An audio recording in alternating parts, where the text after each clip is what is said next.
Antes de empezar el primer partido de aquella serie mundial, ellos eran los que menos posibilidades tenían. Él reunió a la prensa y dijo: ahora ustedes están obligados. Van a ver quién es Roberto Clemente. El mundo va a saber quién es Roberto Clemente.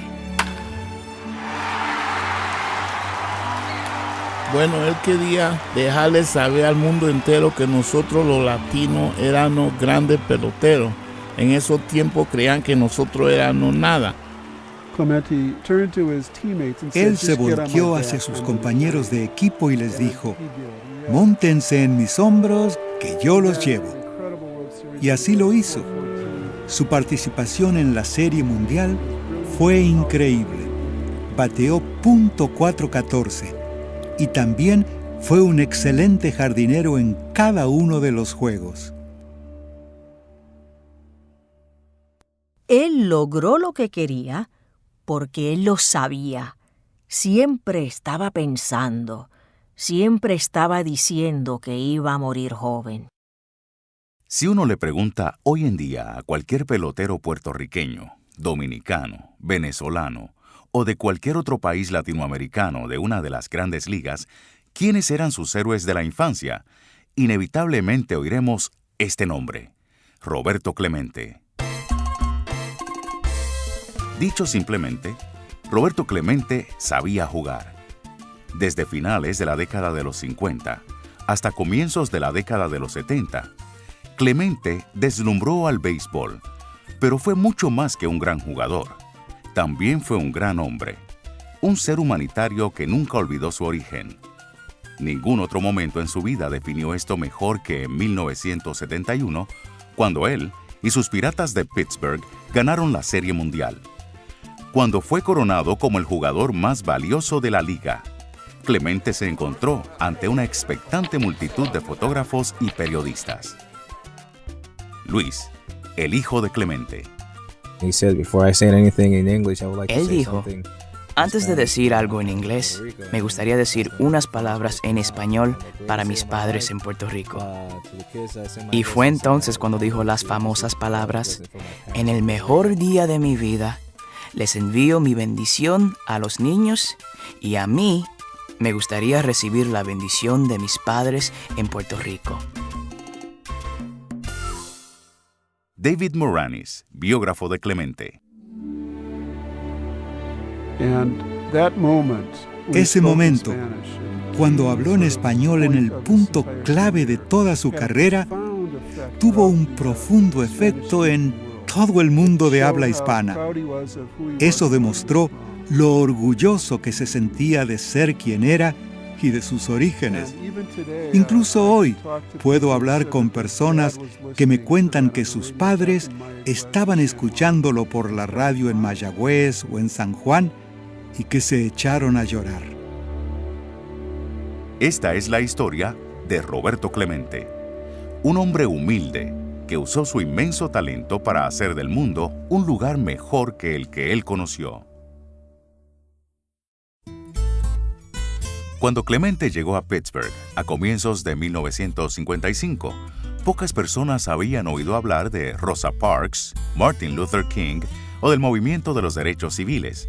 Las personas de color eran tratadas como ciudadanos de segunda clase en la mayor parte del país.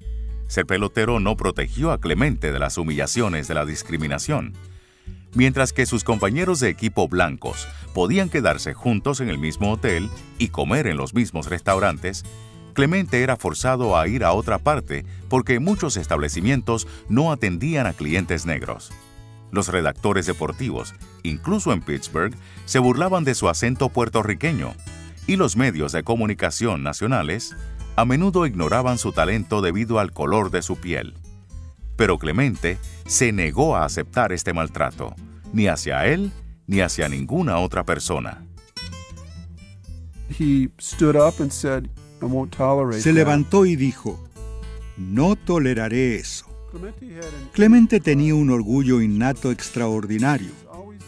Él siempre fue muy directo y franco debido a su inteligencia, a su orgullo y a su sentido de la historia.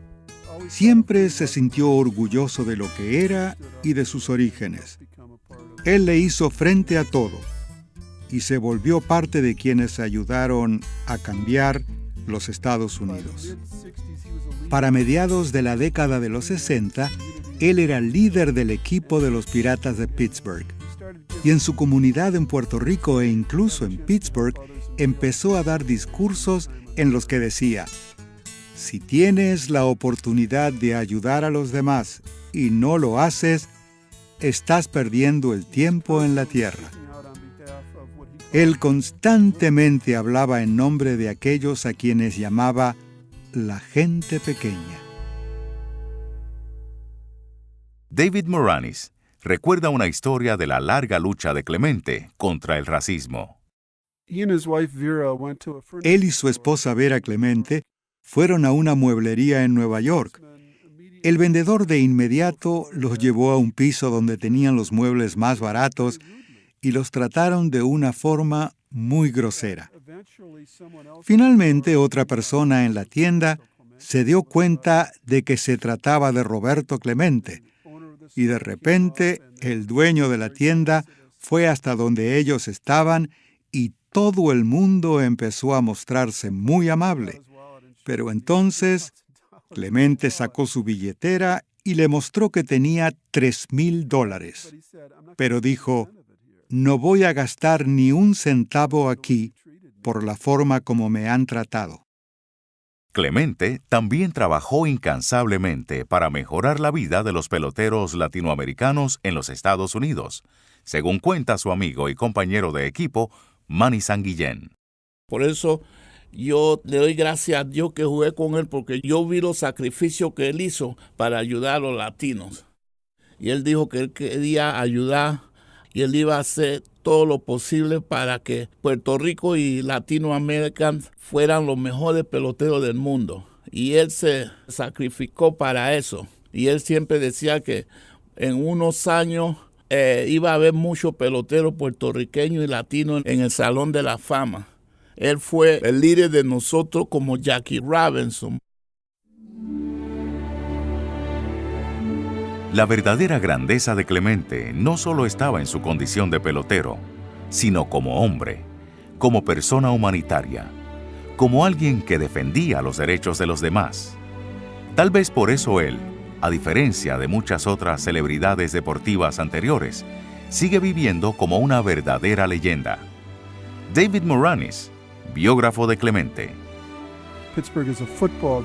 Pittsburgh era una ciudad amante del fútbol americano, pero Clemente tiene un lugar como el que no ha tenido ningún otro deportista o individuo. En Pittsburgh es más conocido después de su muerte de lo que lo fuera en vida. En Puerto Rico y en toda Latinoamérica, 35 años o más después de su muerte, aún sigue vivo. Hay 200 escuelas en los Estados Unidos y en Puerto Rico y en todo el mundo que llevan el nombre de Roberto Clemente. Hay países en África donde tienen estampillas con la imagen de Roberto Clemente. Él se convirtió en una figura de esperanza, de orgullo y de amor por la humanidad. Tal vez los honores más conocidos que se le otorgaron a Clemente fueron los de las grandes ligas de béisbol. Después de su muerte, la liga rompió la regla del período de espera de 5 años y distinguió a Clemente como el primer latino en ingresar en el Salón de la Fama. La liga, además, cambió el nombre del premio del comisionado al de Premio Roberto Clemente. Es el único honor entregado por el comisionado de las grandes ligas y es entregado cada año al jugador que mejor ejemplifique el valor de ayudar a los demás. Cuando uno admira a los jugadores y luego los oye decir con sus propias palabras el impacto tan grande que papi tuvo sobre ellos y por qué este premio significa tanto para ellos, creo que eso ayuda a solidificar lo que mi padre significa para mucha gente. Yo sé que mi padre fue un ser humano muy especial, un hombre muy especial. Tenía mucho talento en lo que hacía, Pero creo que el béisbol para él solo fue un medio para poder hacer llegar su mensaje. El mensaje de Clemente era sencillo, y él lo repetía a menudo en los años anteriores a su muerte. Si tienes oportunidad de ayudar a los demás y no lo haces, estás perdiendo el tiempo en la tierra. Yo diría que es imposible encontrar a un jugador latino que no conozca la historia de Clemente, lo que Clemente significó para todos ellos. Él significa tanto para esa cultura. Él fue que puso la buena semilla para nosotros, por eso fue la bendición más grande que Dios me dio después del día que nací, que yo jugué con el señor Clemente. Aún hay personas que vienen a visitar Puerto Rico y cuando se encuentran conmigo o con uno de nosotros, no pueden hablar. Tienen lágrimas en los ojos y no pueden hablar por varios minutos. Creo que ese es el legado de Roberto Clemente. Sé una buena persona, ayuda mientras puedas y haz que tus días valgan la pena.